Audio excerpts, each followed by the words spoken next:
Hello doctor, आप जल्दी आ जाइए, मुझे बहुत दर्द हो रहा है। बहू। अरे मम्मी जी आप। बेटा तू ठीक तो है ना? हाँ मम्मी जी ठीक हूँ, बस अभी डॉक्टर को बुलाया है। बहू अब तो हमारे घर में एक छोटा सा मेहमान आने वाला है। मम्मी जी लड़का ही क्यों, लड़की नहीं हो सकती है क्या? बहू अगर लड़का हुआ ना तो मैं उसे फौजी बनाऊंगी। अगर लड़की हुई ना तो मैं उसे चांद के जैसे पालूंगी। नहीं, लगता है मम्मी जी को लड़का नहीं लड़की चाहिए। मैं उसे चांद जैसा नहीं, मैं उसे सूरज जैसा बनाऊंगी ताकि कोई उसे देखे तो जल जाए।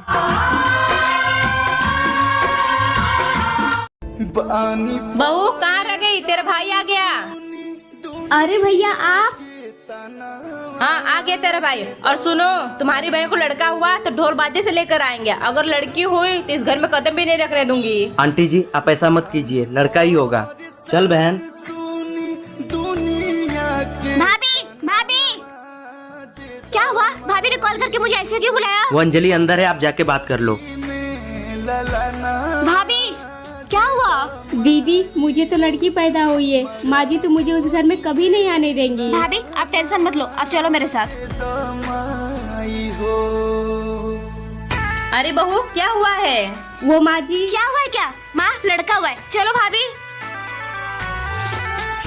दीदी आपने माँ जी से झूठ क्यों बोला? हाँ तो माँ को क्या बताती भाभी कि आपको लड़का नहीं लड़की हुई है? बहू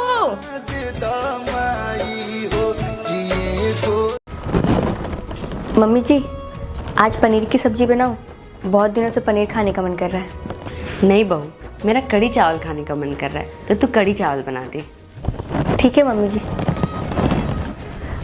माँ जी आज पनीर की सब्जी बना लूं?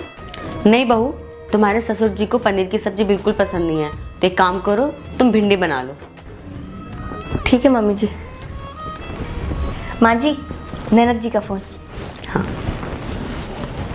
हेलो, कैसी है बेटा? कैसे कर शादी करा दी है मेरी? मुझे मेरी मर्जी का खाना भी नहीं मिलता यहाँ। अरे जैसे जल्लाद सासू सर तेरे, तुझे अपने मनपसंद का खाना भी नहीं खाने देते। तू खाना बनाती है उनके लिए कि वो तेरे लिए खाना बनाते हैं? एक काम कर, 4 दिन खाना ही मत बना, तब अकल ठिकाने आएगी उन दोनों के। कैसे जल्लाद हैं। माँ जी लगता है मुझे भी आप लोगों के लिए 4 दिन तक खाना नहीं बनाना पड़ेगा, तभी आप लोगों की अकल ठिकाने आएगी। चले? हाँ। अरे घूंघट तो निकालो। घूंघट? हाँ। मुझे दिखाई कैसे देगा घूंघट? मुझे नहीं पता, घूंघट निकालो, ऐसे ही जा रहे बाहर। पता है हमारे गांव में ना एक नई बहू आई थी, वो ना ऐसे घूंघट करके जा रही थी। अच्छा। और वो ना किसी और के साथ बाइक पे बैठ गई, आज तक नहीं आई वापस। और एंड तो तुम घूंघट हटा लो यार। अरे नहीं घूंघट नहीं हटा लो, नहीं ऐसे ही चलते हैं, घूंघट हटा लो। आजकल कौन घूंघट करता है? हटा लो, आ जाओ। बड़ी बहू, बड़ी बहू, बड़ी बहू। जी माँ जी। शाम हो गई और सारे मेहमान चले भी गए, तो कितना सोती है? हाँ माँ जी, वो रात भर देवर जी के साथ बारात में जगी ही थी। जगी थी तब देवरानी लेके आ गई है, जा उसका भी थोड़ा ध्यान दे। कमरे में बोर हो रही होगी अकेली। ठीक है माँ जी। और सुन। हाँ माँ जी। उसे ले जाकर नहलवा दे, थोड़ा आराम मिलेगा, रात भर जगी होगी। और हाँ उसके सूटकेस में जो सबसे आरामदायक कपड़ा होगा वही पहनने को कहना, हैवी साड़ी पहनने की कोई जरूरत नहीं है। ठीक है माँ जी।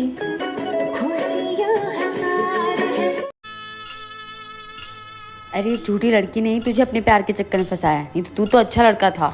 पहले ही बोला था ये प्यार से मत कर, लेकिन तेरे सर पे लव मैरिज का भूत सवार था। छोड़ो ना माँ, अब जो हो गया वो हो गया। ऐसे कैसे जो हो गया सो हो गया? अब मैं उसको चैन से जीने थोड़ी दूंगी। अब मैं उसे अच्छे से बताऊंगी कि बिना दहेज के साथ आई हुई बहू के साथ कैसा व्यवहार होता है।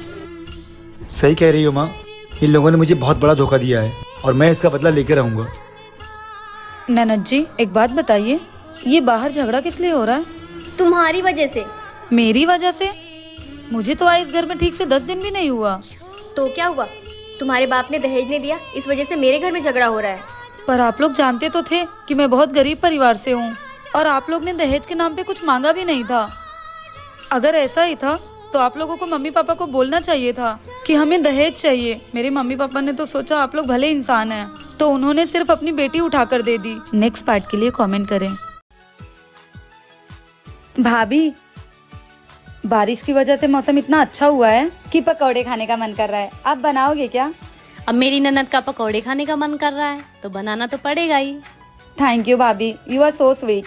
ठीक है, जाओ तुम बैठो, मैं बना के लाती हूँ। भाभी सुनो ना, मुझे आपका ग्रीन वाला लहंगा चाहिए था, मुझे अपनी फ्रेंड की शादी में पहन के जाना है। अच्छा ठीक है, मैं निकाल देती हूँ।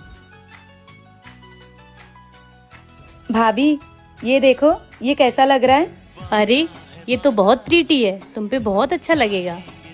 भाभी ये मेरे लिए नहीं, ये आपके लिए है। पर मेरे लिए क्यों? भाभी माँ के जाने के बाद आप मेरा इतना ध्यान रखते हो, मैं कभी भी आपसे कुछ मांगती हूँ आप मुझे कभी मना नहीं करते हो, तो मुझे ये अच्छा लगा इसलिए आपके लिए लेके आई। अपनी प्यारी भाभी के लिए कमेंट बॉक्स में